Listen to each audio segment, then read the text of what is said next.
삼성전자가 16조 원을 태웁니다.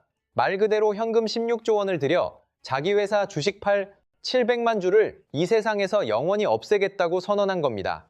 그런데 더 놀라운 건 이 소식에 시장이 불안해한 게 아니라 오히려 환호했다는 점입니다. 대체 왜 그럴까요?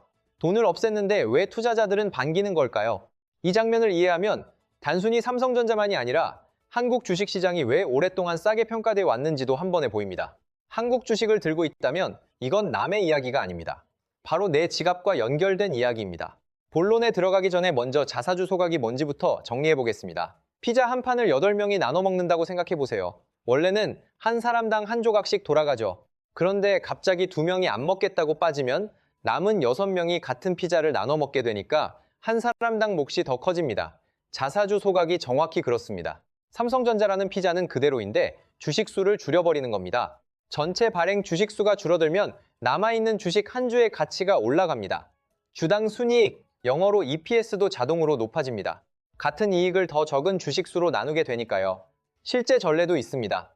2018년에 삼성전자가 자사주를 대규모로 소각했을 때 발행 주식의 7%가 사라졌고 주당 순이익이 거의 8% 올랐습니다. 효과는 분명했습니다. 그런데 이번은 어떨까요? 솔직히 이번 소각 비율은 약 1.3%입니다. 2018년에 5분의 1도 안 됩니다. 그래서 이번 한 건만 놓고 보면 임팩트는 크지 않습니다. 그런데 제가 이 이야기를 꺼내는 이유는 따로 있습니다. 이건 삼성전자 한 회사의 문제가 아니기 때문입니다. 조금 뒤에 전체 그림을 보면 왜 이게 중요해지는지 바로 느껴질 겁니다. 여기서 자연스럽게 이런 질문이 나옵니다. 이렇게 좋은 걸 왜 진작하지 않았을까? 바로 여기서부터 진짜 이야기가 시작됩니다. 이걸 이해하면 한국 주식시장이 왜 오랫동안 낮은 평가를 받아왔는지 이른바 코리아 디스카운트가 무엇인지도 한 번에 정리됩니다. 한국 대기업들은 수십 년 동안 자사주를 사놓고도 소각하지 않았습니다. 수조 원어치 주식을 금고에 넣어두고 꽁꽁 잠가뒀죠. 왜 그랬을까요? 자사주가 경영권 방어의 핵무기였기 때문입니다. 쉽게 말해 주주총회는 결국 표 싸움입니다. 누가 더 많은 표를 확보하느냐의 게임이죠. 그런데 총수 일가는 꼼수를 하나 마련해뒀습니다. 회사 돈으로 주식을 미리 사서 금고에 넣어두는 겁니다. 평소에는 절대 꺼내지 않습니다. 그러다가 누군가 경영권을 위협하면 그때 금고를 열어 그 표를 우호 세력에게 넘기는 겁니다. 상대 입장에선 아무리 표를 모아도 갑자기 새로운 표가 튀어나오니 이길 수가 없죠. 자사주는 바로 그 금고 속 비밀표였습니다. 외부에서 적대적 인수합병을 시도하면 회사가 쌓아둔 자사주를 우호 세력에게 넘겨 지분율을 끌어올리는 방식입니다. 총수 일가의 방패막이었던 셈이죠. 실제로 2015년에 그런 일이 있었습니다. 이 대목은 듣고 나면 화가 날 수도 있습니다. 당시 미국 헤지펀드 엘리엇이 삼성물산 합병에 반대하고 나섰습니다. 이 합병은 소액주주에게 불리하다는 게 엘리엇의 주장이었고 실제로 많은 개인 투자자들도 같은 생각을 했습니다. 합병 비율이 불공정하다고 느꼈던 겁니다. 그때 삼성물산이 한 일이 무엇이었을까요?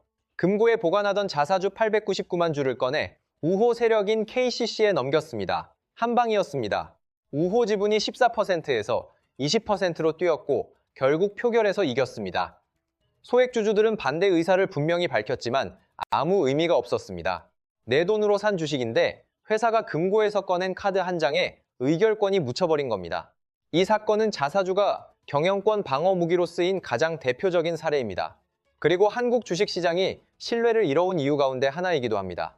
하지만 소액주주 입장에서는 전혀 다른 이야기입니다. 회사가 수조 원을 써서 주식을 사놨는데 소각하지 않으면 그 돈은 그냥 묶여 있는 겁니다. 주주에게 돌아오는 건 없습니다. 배당도 아니고 주가 상승 효과도 아니고 그저 총수 일가의 금고 안에 잠들어 있는 돈일 뿐입니다. 글로벌 투자자들은 이 구조를 오래전부터 알고 있었습니다. 그래서 한국 주식에는 코리아 디스카운트라는 꼬리표가 붙었습니다. 한국 기업은 돈은 잘 벌지만 주주에게 잘 돌려주지 않는다는 인식, 그게 외국인 투자자들이 한국 주식에 붙인 할인 딱지였던 겁니다. 이게 얼마나 큰 차이인지 비교 하나만 해보겠습니다. 애플이 매년 자사주를 사서 태우는 돈이 얼마인지 아십니까? 150조 원입니다. 매년 그렇습니다. 삼성전자가 역대급이라고 발표한 16조 원은 애플 1년치의 10분의 1에 불과합니다. 미국에서는 아무도 크게 주목하지 않는 일이 한국에서는 뉴스 속보가 됩니다. 이 차이가 바로 코리아 디스카운트입니다. 그런데 여기서 반전이 시작됩니다. 2026년 2월 25일 국회에서 법 하나가 통과됩니다. 3차 상법 개정안입니다. 핵심은 딱 한 줄입니다. 기업이 자사주를 사면 1년 안에 반드시 소각해야 한다. 왜 이게 반전일까요? 그동안은 기업이 자사주를 사놓고 소각할지 말지를 마음대로 정할 수 있었습니다. 사서 10년이고 20년이고 금고에 넣어둬도 아무 문제가 없었죠. 그런데 이제는 법이 바뀌었습니다. 사면 태워야 합니다. 안 태우면 법 위반입니다. 기존에 이미 금고에 쌓아둔 자사주도 예외가 아닙니다. 법 시행일로부터 1년 6개월 이내에 처리해야 합니다. 임직원 보상용처럼 합리적인 사유가 있으면 주주총회 승인을 받아 보유할 수 있지만 원칙은 소각입니다. 쉽게 말하면 국가가 기업들에게 이렇게 선언한 겁니다. 금고를 열어라. 더 이상 쌓아두는 건 허용하지 않겠다. 이 법이 통과되자마자 어떤 일이 벌어졌을까요? 2주 만에 48개 기업이 자사주 소각을 발표했습니다. 총 규모는 약 7조 원. 그리고 그 선두에 삼성전자가 섰습니다. 보유 자사주 1억 543만 주 가운데 700만 주, 전체의 82.5%를 상반기 안에 태우겠다고 발표한 겁니다. 금액으로 16조 원입니다. 같은 날 SK도 움직였습니다. 보유 자사주 1, 798만 주 가운데 임직원 보상분을 제외한 469만 주 전량 소각, 규모는 약 5조 원입니다. SK 시가총액의 20%에 해당하는 엄청난 규모였습니다. 발표 직후 SK 주가는 급등했습니다. 여기서 한 가지 중요한 포인트를 짚고 넘어가야 합니다. 삼성전자가 16조 원을 태운 건 과연 자발적인 결단이었을까요? 아니면 법 앞에서 어쩔 수 없었던 걸까요? 하나만 보면 답이 나옵니다. 삼성전자는 상법 개정이 현실화되기 전까지 단 1주의 자사주도 소각한 적이 없습니다. 수십 년 동안 단 한 주도 없었습니다. 그러다 상법 개정이 추진되자 2025년에 처음으로 3조 원어치를 소각했고 법이 통과되자 16조 원이 나온 겁니다. 솔직히 말하면 답은 둘 다입니다. 상법이 바뀌지 않았다면 이 타이밍에 이 규모로 소각이 나왔을 가능성은 낮습니다. 법이 등을 떠민 건 맞습니다. 하지만 그렇다고 이번 소각의 의미가 줄어드느냐? 전혀 아닙니다. 오히려 반대입니다. 중요한 건 의도가 아니라 결과이기 때문입니다. 여기서 하나 더 봐야 합니다. 삼성전자가 왜 이 시점에 16조 원을 태울 수 있었을까요? 법 때문만은 아닙니다. 그만한 돈이 있었기 때문입니다. 최근 사업보고서 숫자를 보면 입이 벌어질 정도입니다. 삼성전자가 지금 보유한 현금과 단기 금융상품을 합치면 약 126조 원입니다. 한 분기 만에 20조 원이 새로 쌓였습니다. 더 놀라운 대목도 있습니다. 증권가에서는 올해 삼성전자 영업이익이 200조 원을 넘길 것이라고 봅니다. 반도체 슈퍼사이클이 본격화되면서입니다. 설비 투자를 70조 원 해도 현금이 남는다는 얘기입니다. 연말이면 보유 현금이 260조 원까지 불어날 수 있다는 분석도 나옵니다. 감이 오십니까? 이 회사는 지금 돈을 쓰는 속도보다 버는 속도가 더 빠릅니다. 투자조선 보도에 따르면 업계 관계자는 이렇게 말했습니다. 삼성전자 내부에서도 현금이 쌓이는 속도를 믿기 어려워하는 분위기다. 50조 원짜리 대형 인수합병을 해도 현금이 더 빠르게 쌓인다는 겁니다. 그러니까 16조 원 자사주 소각은 삼성전자 입장에서는 워밍업에 불과할 수도 있습니다. 실제로 올해 1월에는 5년 만에 1.3조 원 규모 특별 배당도 했습니다. 자사주 소각, 특별 배당, 그리고 내년부터는 새로운 3개년 주주환원 정책까지 나옵니다.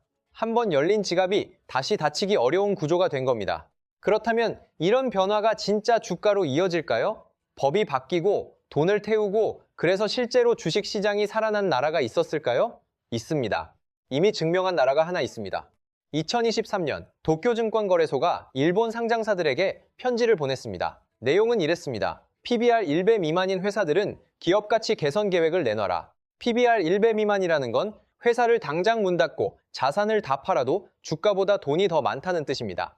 시장이 그 회사를 장부가치보다도 낮게 평가하고 있다는 의미죠. 솔직히 말하면 모욕적인 상황입니다. 일본 기업들은 이 편지를 받고 자사주를 대대적으로 사서 태우기 시작했습니다. 배당도 늘리고 지배구조도 손봤습니다. 그 결과 니케이 225 지수는 역대 최고치를 경신했습니다. 30년 넘게 잠들어 있던 일본 주식시장이 깨어난 겁니다. 지금 한국이 정확히 그 길을 따라가고 있습니다. 일본은 거래소가 편지를 보냈고 한국은 국회가 법을 만들었습니다. 방법은 달라도 방향은 같습니다. 기업들아, 이제 주주에게 돌려줘라. 그런데 한국이 일본보다 더 강한 점이 하나 있습니다. 일본은 권고였습니다. 안 해도 벌칙이 없었습니다. 하지만 한국은 법입니다. 안 하면 법 위반입니다. 세계 어디에서도 이 정도 수준의 자사주 소각 의무화를 법으로 강제한 나라는 없습니다. 한국이 처음입니다. 이제 가장 현실적인 질문으로 넘어가야 합니다. 그래서 내 주식은 얼마나 오르느냐는 겁니다. 기대만 잔뜩 부풀리면 무책임하고 반대로 팩트만 말하면 너무 밋밋합니다. 그래서 둘 다 같이 보겠습니다. 앞에서 삼성전자 하나만 보면 EPS 개선 효과는 1% 남짓이라고 말씀드렸습니다. 솔직히 강하지는 않습니다. 그런데 지금 태우고 있는 건 삼성전자만이 아닙니다. 앞서 언급한 48개 기업은 자발적으로 먼저 나선 곳들만의 숫자입니다. 아직 움직이지 않은 기업들까지 합치면 2027년 9월까지 기존에 쌓아둔 자사주를 전부 처리해야 합니다. 전부입니다. 이게 다 합쳐지면 어떤 일이 벌어질까요? 코스피 전체 EPS가 약 3% 이상 올라갑니다. 3%가 별거 아닌 것처럼 느껴질 수도 있습니다. 그런데 코스피 시가총액이 2,800조 원입니다. 여기에 3%를 곱하면 약 90조 원입니다. 한국 주식시장 전체에 90조 원짜리 가치 개선 압력이 동시에 걸리는 셈입니다. 이건 몇몇 기업의 이벤트가 아니라 시장 전체의 체질이 바뀌는 이야기입니다. 서울경제 보도에 따르면 자사주 소각을 공시한 기업 10곳 중 8곳은 한 달 뒤 주가가 올랐습니다. 10곳 중 8곳입니다. 다만 여기서 찬물을 조금 끼얹을 필요도 있습니다. 균형 잡힌 시각이 중요하니까요. 사실 하나는 솔직하게 말해야 합니다. 앞에서 투자자들이 환호했다고 했지만 현실은 조금 달랐습니다. 삼성전자가 16조 원 소각을 발표한 3월 10일, 공교롭게도 이란 사태가 겹쳤습니다. 외국인 투자자들은 삼성전자에서만 6조 8천억 원을 뺐습니다. 외국인 지분율은 8개월 만에 50% 아래로 떨어졌습니다.